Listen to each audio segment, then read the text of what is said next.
разносторонний человек – это всегда интересно. Именно поэтому мы читаем, занимаемся спортом, музыкой или изучаем языки. Газета «За Новый Север» от 22 июня 1935 года. На ее страницах появилась небольшая статья с лаконичным названием «Англичанин». Автор заметки Миш Степан недоволен качеством преподавания английского языка в местном нацрабфаке. За 3 года там сменилось уже 4 учителя иностранного. И каждый преподаватель английский язык объясняет по-своему.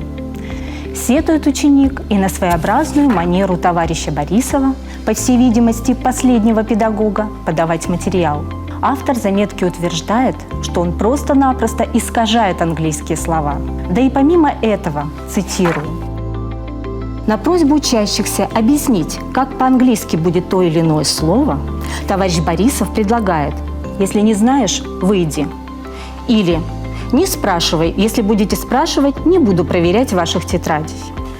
Интересно, получил ли выговор товарищ Борисов? Боюсь, этого нам уже не узнать. Но, по крайней мере, мы примерно знаем, как это было.